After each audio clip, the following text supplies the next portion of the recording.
Aquavit. It's a spirit that I've seen sometimes on back bars and heard of it, but I didn't really know much about it. If you want to learn a little bit about Aquavit, keep watching on Let's Talk Drinks. Hi everybody, so Aquavit, have you tasted it? Have you heard of it? Just like whiskey, it originates from the term water of life, or aquavite in Latin. This flavoured spirit is extremely popular in Scandinavian countries and dates back over 400 years. Aquavit is normally distilled from potato or grain. It is then redistilled and flavoured with other types of grains, and it must contain caraway. There are some distilleries that also like to add things like honey and sherry to it as well. Aquavit is an important part of the Nordic drinking culture. It's normally drunk at times like Christmas and even midsummer festivities, and it's very popular to be drinking as an aperitif. In countries like Iceland, Sweden, Denmark and Germany, it's normally drank chilled and in a shot form. However, in Norway, they like to drink it slowly.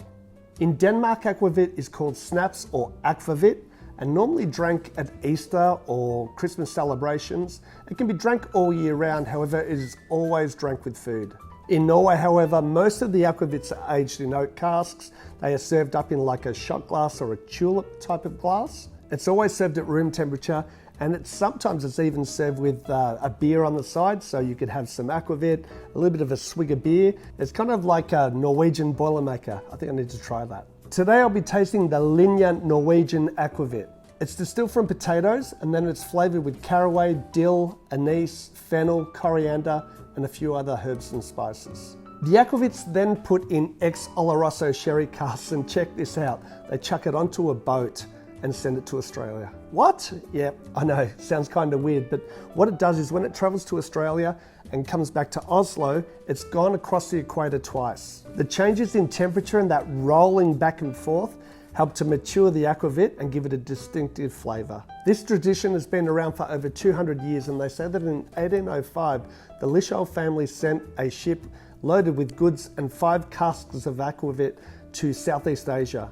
Unfortunately, the Aquavit wasn't sold, and when it came back to Norway, they found that because of that rolling motion from the waves and also those temperature changes, it made a really great Aquavit. Sounds like a pretty cool story. I don't know if it's marketing or what, but let's just give it a try.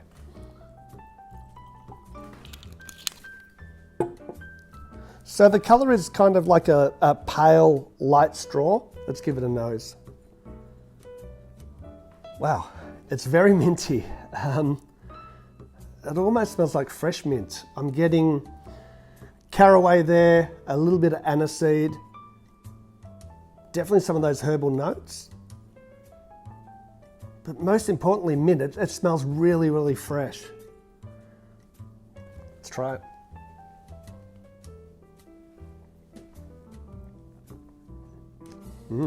It is so different to anything else that I've tried.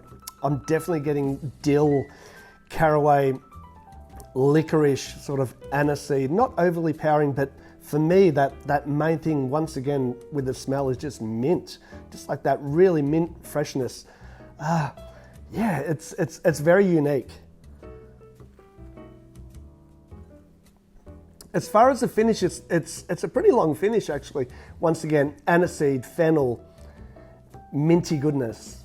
It is absolutely something for lovers of spirits to give it a try because it's so unique. I'm not sure if I'd go out and buy a full bottle, to be honest with you.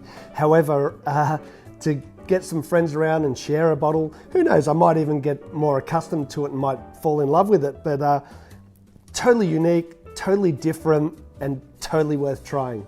Guys, please, I hope you enjoyed this review. If there's something else you would like reviewed that's a little bit different, like the Aquavit, give us a bit of a comment, like, subscribe. Please hit that subscribe button, and we'll see you again soon on Let's Talk Drinks.